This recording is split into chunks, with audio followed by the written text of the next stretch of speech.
सियाराम। गोस्वामी तुलसीदास जी महाराज सात्विक तात्विक चिंतन करते हुए कहते हैं कि विमल विवेक विराग बढ़ावन।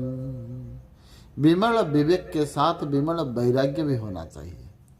विमल वैराग्य किसी को कहते हैं जो भगवान को ही चाहे, भगवान के सिवा और किसी का कहीं पर भी जिसका मन नहीं टिकता। ये संसार का भौतिक चीज जो है, अर्थ संग्रह है, सम्मान का संग्रह, लोक संग्रह, इसमें भी वो न जाए। इसी भाव के साथ जो निरंतर भगवान को ही अपना सर्वस्व माने, उसी को ही विमल वैराग्य कहा गया है। इंद्रियों को, सारे ज्ञान को, सारे बुद्धि को, सारे कर्म को भगवान की तरफ ही मोड़े और भगवान को ही चाहे और भगवान के प्रति अर्थे अपना इंद्रिय ज्ञान विचार विवेक को लगाए। इसी को कहते हैं विमल विराग।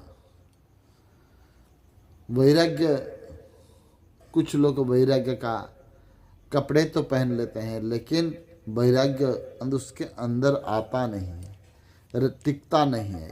इसी कारण वो वैराग्य के भेष में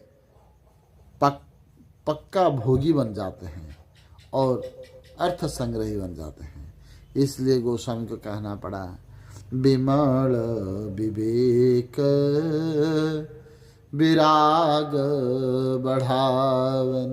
जो रामचरितमानस को सही ढंग से समझेगा, जो सही ढंग से इसी को जीवन में उतारेगा और जो रामचरितमानस का आधार लेकर जीवन संपूर्ण रूप से जिएगा, वो उसी के अंदर ये विमल विवेक और विमल वैराग्य अपने आप उत्पन्न होगा, वो प्रदान करेगा उसी को।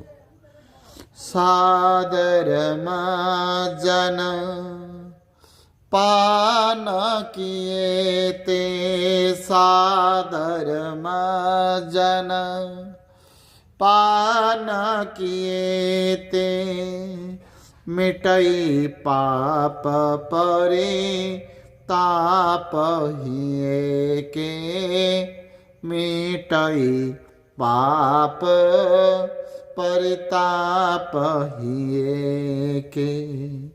जो सादर प्रेम सहकर, जो इसी चरित्र में ये राम कथा के रूपी, राम मानस रूपी जो सागर है, जो सरोवर है, उसमें जो प्रेम सहकारे जो डुबकी लगाएगा, सादर मज्जन करेगा और के पान किए थे, चाहे नाव चाहे आचमन करो, अंदर से अंदर उतार लो, क्या होगा ना मिटई पाप परिताप ही के। उसका पाप और परिताप जो है हृदय में जो है वो भी मिट जाएगा। बाह्यस्करण में मिटेगा तो ही, इसमें कोई संदेह नहीं है, लेकिन अंतस्करण में जो पाप है, अंतस्करण में जो परिताप है, कुछ पाप करने के बाद समझ में जब आ जाए, विवेक जागृत हो जाए, ज्ञान उसी को बताए ये जो किए हैं ना ये गलत है, ये जब बताना शुरू करेगा उसी के अंदर परिताप सृष्टि होगा, परिताप जागृत होगा। और जब परिताप जागृत होगा, उसी परिताप भी पाप को नष्ट करने में सहायक बन जाता है।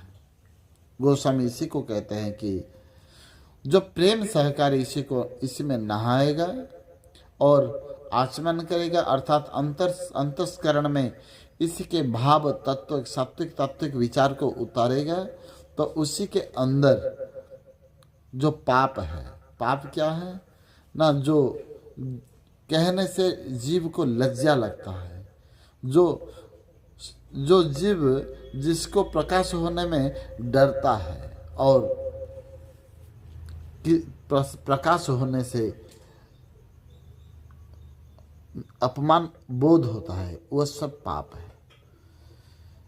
और जो कर्म करने से कोई भी जीव कष्ट पाए उसी को पाप कहा गया है।